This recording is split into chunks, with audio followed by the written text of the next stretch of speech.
Jana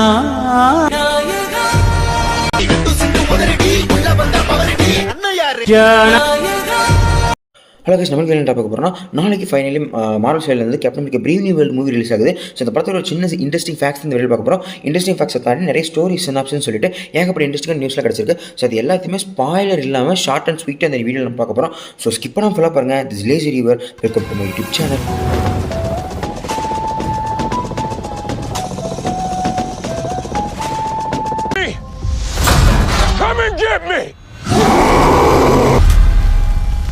okay, this captain America brave new world movie is without captain America அப்படிங்கிற மாதிரி சொல்கிறாங்க. அதாவது நீங்கள் சாமுல்சன் கேப்டன் அமெரிக்கா சொல்லலாம், பட் நம்ம மெயினாக வந்து ஸ்டீவ் ராஜ் தான் பார்த்துருப்போம். ஸோ அவர் இந்த படத்தில் அப்பியர் ஆகிறதுக்கான வாய்ப்புகள் ஜீரோ அப்படிங்கிற மாதிரி சொல்லிட்டாங்க.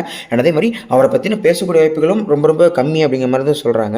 மேபி 1 or 2 பிளேசஸில் ரெஃபரன்ஸ் வரலாம் அப்படிங்கிற மாதிரி தான் அஃபிஷியலி கன்ஃபார்ம் இருக்குது. And coming to this movie run time, இந்த படத்தில் ரன் டைம் தான் மார்வல் இருக்கக்கூடிய one of the lowest run timing ரெக்கார்டே கிரியேட் பண்ணியிருக்கு. இதுக்கு முன்னாடி இந்த இடத்துல தோர் 11 இருந்துச்சு, அது 1 மணி நேரம் 59 நிமிஷம் படம். இந்த படம் 1 hour 58 minutes, அதாவது 118 minutes வந்து அதே பிரேக் பண்ணியிருக்கு அப்படிங்கிற மாதிரி சொல்லலாம். விட்டு அடுத்த படத்தை 1.5 மணி நேரத்துக்கு எடுத்து கொடுத்துருவாங்க போல் இருக்குது. ஃபர்ஸ்ட் ஆஃப் ஆல் இந்த படத்தோட ஷூட்டிங்லாம் போயிட்டு இருக்கும் மாதிரி ஏகப்பட்ட ரீஷூட்ஸ் ஏகப்பட்ட கேரக்டர்ஸ் உள்ள அடைச்சி கிடக்கும்போது இந்த படத்தோட ரன் டைம் வந்து 2 மணி நேரம் 20 நிமிஷத்துலேருந்து 2.5 மணி நேரம் வரைக்கும் போகிறதுக்கு அதிகமான வாய்ப்புகள் இருக்குது. பிளாக் பந்தர் ஒக்காண்டா ஃபார் மாதிரி இல்லை பிளாக் பந்தர் மாதிரி ஒரு மிகப்பெரிய படமாக வர வாய்ப்புகள் இருக்குன்னு நிறைய பேர் சொல்லிட்டு இருந்தாங்க. பட் ரீசென்ட்லி வந்து அந்த டெஸ்ட் ஆடியன்ஸ் ரிப்போர்ட்ஸ்லாம் வச்சுட்டு இதை ரொம்ப ஷார்ட் பண்ணதுனாலே அந்த படம் வந்து இவ்வளோ ஷார்ட்டாக வந்துருச்சு அப்படிங்கிற மாதிரியும் ஒரு ரிப்போர்ட் கிளம்பிட்டு இருக்கு. கேப்டன் அமெரிக்காவோட அந்த ஃப்ரான்ச்சைஸ் இருக்குல்ல, அதுலேயுமே சரி மார்வல் இருக்கிறதுலையுமே சரி இதுதான் ஒன் ஆஃப் த லோவஸ்ட் மூவியாக ஃபீல் ஆகுது. அண்ட் இந்த படம் வந்து அனௌன்ஸ்மெண்ட் வந்து இந்த Falcon and the Winter Soldier finale premiere ஆச்சு தெரியுமா, அப்பவுமே கிட்டத்தட்ட அனௌன்ஸ் பண்ணிட்டாங்க. 2021 இது அனௌன்ஸ்மெண்ட் பண்ணப்பட்ட ஒரு படம். 2022 இதை ஷூட்டிங் ஸ்டார்ட் பண்ணி கிட்டத்தட்ட ஒர்க்கே அப்பவுமே முடிச்சிட்டாங்க. பட் அதுக்கப்புறம் ஏகப்பட்ட ரீஷூட் மேலே ரீஷூட்னு போயிட்டு ஸ்கிரிப்டையும் மொத்தம் மாற்றி இந்த படத்தை கிட்டத்தட்ட 3 வருஷம் கழிச்சு இப்போ கொண்டு வந்திருக்காங்க அப்படிங்கிற மாதிரி சொல்லலாம். லிட்டரலி இந்த படத்தோட ரீஷூட் முன்னாடி வந்து செத்ரோலன்ஸும் அவங்களோட ஒய்ஃபும் வந்து இந்த படத்தில் ஒரு முக்கியமான கேரக்டர் ப்ளே பண்ணுற மாதிரி, அதாவது சர்பன் சொசைட்டி பீப்புள்ஸ்க்கு லீடராக ப்ளே பண்ணுற மாதிரி ஒரு ரூமர் கிளம்பிட்டு இருந்துச்சு. பட் இப்போ ரீஷூட்டில் அவங்களோட ஷூட் அப்படியே கம்ப்ளீட்டாக அதுக்கு பதிலாக சைட் விண்டர், அதாவது நம்ம ஜேன்கலை எக்ஸ்போசிட்டை ப்ளே பண்ணுறாரு இல்லையா, ஸோ அந்த ஒரு ரோலை உள்ளே சேர்த்துருக்காங்க. ஸோ இந்த ரோலே கம்ப்ளீட்லி ரீஷூட் பண்ணும்போது ரீரைட்டிங்கில் ஆட் பண்ணப்பட்ட ஒரு கேரக்டர் தான். அதுக்கப்புறம் இந்த ரீஷூட்ஸில் தான் அந்த கேரக்டர் கம்ப்ளீட்லி இந்த படத்தில் எடுத்துருக்காங்க. அப்போ நீங்கள் யோசிச்சு பாருங்கள், இந்த படத்தோட ரீஷூட் எந்த அளவுக்கு ஹெவியாக போயிருந்திருக்கும் அண்ட் எந்த அளவுக்கு ஸ்கிரிப்டில் சேஞ்சஸ் நடந்திருக்கும் அப்படிங்கிறத. ஸோ இதுக்கான ரீசன் என்ன சொன்னாங்கன்னா, அந்த ஸ்கிரிப்டோக்கு அதாவது ஸ்டெஸ்டாரியன்ஸ்க்கு இந்த படம் வந்து சரியாக ரிசீவ் ஆகலை, ஏகப்பட்ட மிக்ஸ்டு ரியாக்ஷன் நெகட்டிவ் ரியாக்ஷன் கிளம்புனதுனால தான் இது இப்படி பண்ணியிருக்காங்கன்னு சொன்னாங்க. பட் இப்போ கிளம்பியிருக்க ரிவ்யூஸுமே அவ்வளோ நல்லாலாம் இல்லை, அதை வந்து நம்ம பின்னாடி பேசுவோம். And first appearance of Red Hulk in MCU, so ஒரு கிரேட் ஆப்பர்ச்சுனிட்டி அப்படிங்கிற மாதிரி சொல்லலாம். அவங்க எல்லாருக்குமே தெரிஞ்ச மாதிரி இந்த படம் நம்ம மார்வலோட 35th ஃபிலிம். அண்ட் முக்கியமான ஒரு விஷயமா அந்த படத்தை பற்றி கன்ஃபார்ம் பண்ணியிருக்காங்க. என்ன கேட்டிங்கன்னா, செலஸ்டியல்ஸ் தான் அந்த படத்தில் ஒரு கீ பாயிண்டாக வச்சு இந்த மூவி ரன் ஆகிட்டு இருக்கு. ஸோ அந்த செலஸ்டியல்ஸ் வந்து இப்போ அடமேண்டியமால தான் உருவாக்கப்பட்டிருக்காங்க. செலஸ்டியல்ஸ்லேருந்து கிடைக்க போகிறது அடமேண்டியம் தான் அப்படிங்கிற ஒரு விஷயத்தை வந்து கன்ஃபார்ம் பண்ணிட்டாங்க. அடமேண்டியம் கட் வைப்ரன்ஸ் இல்லையா, ஸோ அது கண்டிப்பாக உக்காண்ட கூட சண்டைக்கு போகிறதுக்கான வாய்ப்புகள் அதிகமாக இருக்குது. பட் அதை தாண்டி இன்னொரு ஒரு இன்ட்ரெஸ்டிங்கான லைன் போயிட்டு இருந்துச்சு. கேட்டிங்கன்னா, நேமோங்கிற கேரக்டர் கண்டிப்பாக இன்ட்ரடியூஸ் பண்ணியிருப்பாங்க. நிறைய பேர் மறந்து கூட போயிருந்திருப்பீங்க. ஸோ அந்த கேரக்டர் இந்த படத்தில் கண்டிப்பாக அப்பியர் வாய்ப்புகள் அதிகமாக இருக்குது. ஸோ அது அப்பியர் ஆகலனாலோ அதை பற்றின ஒரு சின்ன ரெஃபரன்ஸோ இல்லை அந்த கேரக்டர் அடுத்து என்ன பண்ண போகுது அப்படிங்கிற ஒரு லீடோ இந்த படத்தில் கொடுக்கப்படலாம் அப்படிங்கிற மாதிரி அதிகமாக சொல்கிறாங்க. அண்ட் இதை தாண்டி இன்னொரு லீடாக வைக்கிறது, அடமேண்டியம் கிடச்சதுக்கப்புறம் முதல்ல அது வந்து நம்ம வெப்பன் எக்ஸை டீஸ் பண்ண போகிறதா தான் இருக்க மாதிரி சொல்கிறாங்க. அது வெப்பன் எக்ஸ் நடக்குமா இல்லைங்கிறத எனக்கு சத்தியமாக தாட்டே இல்லை. பிகாஸ் மார்வல் வந்து அடுத்தடுத்து டூம்ஸ்டே சீக்ரெட் வாட்ஸ்ட்டு வேறு பிளான் வச்சிருக்க சமயத்தில் இது நடக்குமா நடக்காதா அப்படிங்கிற கேஸ் எனக்கு சத்தியமாக பண்ண முடியல. இப்போதைக்கு இது ரூமராக கிளம்பிருக்கு.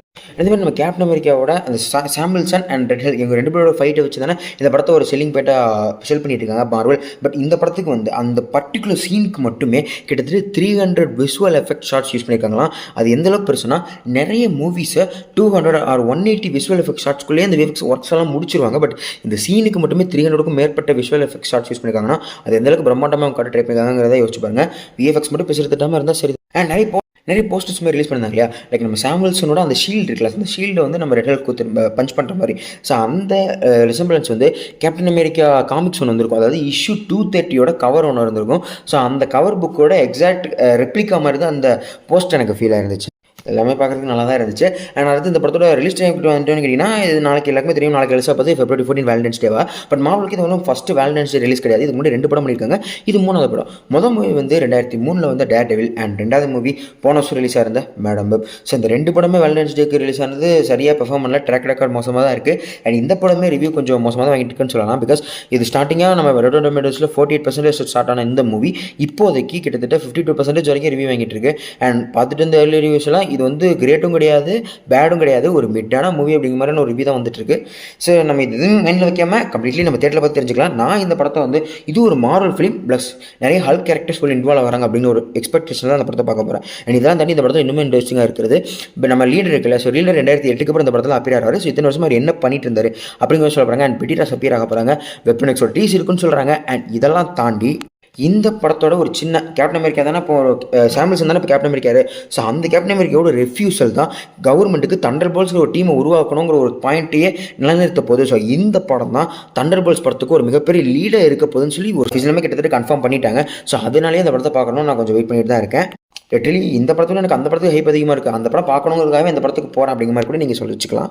அண்ட் எல்லாமே பார்த்துட்டோம். ஃபைனலி முக்கியமான விஷயம் பார்க்காம இருக்கும் பார்த்தீங்களா, இந்த படத்தோட பட்ஜெட் பற்றி பார்க்காம இருக்கும் பார்த்தீங்களா. ஸோ அந்த படத்தோட பட்ஜெட் கிட்ட வந்துட்டிங்கன்னா முதல்ல 330 மில்லியன்லாம் சொல்லிட்டு இருந்தாங்க. பட் அந்த லெவலெலாம் கிடையாது. இந்த படத்தோட அந்த டேக்ஸ் டிடக்ஷன் வந்து எல்லாமே கால்குலேஷன் முடிச்சதுக்கப்புறம் ஃபைனலி $180 மில்லியன் அந்த படத்தோட பட்ஜெட் அப்படிங்கிற மாதிரி கன்ஃபார்ம் பண்ணியிருக்காங்க. ஸோ இந்த சமயத்தில் ஒரு 350 to 400 மில்லியன் இடத்துல பிரேக் ஈவன் ஆர் ப்ராஃபிட் ரேஷியோக்குள்ள இந்த படம் கண்டிப்பாக வந்துடும். ஸோ பட்ஜெட் கம்மியாக இருக்கிற சமயத்தில் இந்த படம் கண்டிப்பாக ஹிட் ஆகுங்கிற ரேஷியோ அதிகமாக இருக்குது. இந்த படத்தை ரெஸ்பான்ஸ் எப்படிங்கிறத ஒரு 1 வீக் கழிச்சுங்கிறது முடிவு பண்ணிக்கலாம். அண்ட் இந்த படத்தை பார்க்கறதுக்கு முன்னாடி நீங்கள் இதுக்கு முன்னாடி என்ன ப்ராஜெக்ட்ஸ்லாம் பார்க்கணும்னு கேட்டிருந்தீங்கன்னா முதல்ல 2008 ரிலீஸ் இருந்த தி இன்க்ரெடிபிள் ஹல்க் மூவி பார்த்துக்கோங்க. And the Falcon and the winter soldier அதையும் முக்கியம் பார்த்துக்கோங்க. அண்ட் ஃபைனலி இட்டர்னல்ஸ் மூவி இதையும் கண்டிப்பாக பார்த்துக்கோங்க. இந்த 3 மூவியை கண்டிப்பாக பார்த்துக்கோங்க. இதில் இருக்கக்கூடிய கீ பாயிண்ட்ஸ் வச்சு இந்த படத்தை ரன் பண்ணிட்டு இருக்காங்க. இப்போதை பொறுத்த வரைக்கும் இந்த 3 மூவி போதும் அப்படின்னு. ஓகே, ஃபைனலி இதோட இந்த வீடியோ முடிச்சிக்கலாம்னு நினைக்கிறேன். பிகாஸ் இதுக்கப்புறம் வரக்கூடிய ஃபேக்ட்ஸ் எதுவுமே எனக்கு இன்ட்ரெஸ்டிங்காக பண்ணல, அதனால் நான் இதோட முடிச்சுக்கிறேன். அண்ட் இந்த வீடியோஸ் பற்றி ஏகப்பட்ட விஷயங்கள் சொல்லியிருப்பேன். இந்த வீடியோஸ் பற்றி தாட்ஸை கண்டிப்பாக captain America brave new world இந்த மூவி எத்தனை பேர் நாளைக்கு தேட்டர் போய் பார்க்க போகிறீங்க, எந்த அளவுக்கு ஹைப்பில் இருக்கீங்க அப்படிங்கிறதையும் கமெண்ட் சொல்லியிருப்பாங்க. அண்ட் ஃபைனலி இந்த வருஷம் மார்வலுக்கு 3 படம் வருது இல்லையா. ஸோ நீங்கள் எந்த படத்துக்கு ஓவர் ஹைப்டாக இருக்கீங்கிறதையும் சொல்லிட்டு போங்க. நான் வந்து ஃபென்டாஸ்டிக் ஃபோருக்கு தான் செம்ம ஹைப்டாக வெயிட் பண்ணிட்டு இருக்கேன். அதை முடிச்சுக்கலாம். நாளைக்கு ரிவ்யூ வீடியோவில் வந்து சந்திக்கிறேன். ஸோ இந்த வீடியோஸ் பற்றி தாட்ஸ் அண்ட் ஏதாவது ஃப்ளாஸ் வந்தால் கணக்கு சொல்லிப்பாங்க. பிகாஸ் இந்த ஃப்ளாஸ் தான் அடுத்த வீடியோ இம்ப்ரூவ் பண்ண ட்ரை பண்ணிட்டு இருக்கேன். வழக்கமாக எப்பயுமே சொல்கிறது தான் இதே மாதிரி இன்னொரு இன்ட்ரெஸ்டிங்காக சந்திக்கிறேன். லேஜரி வாஷ் பாய்.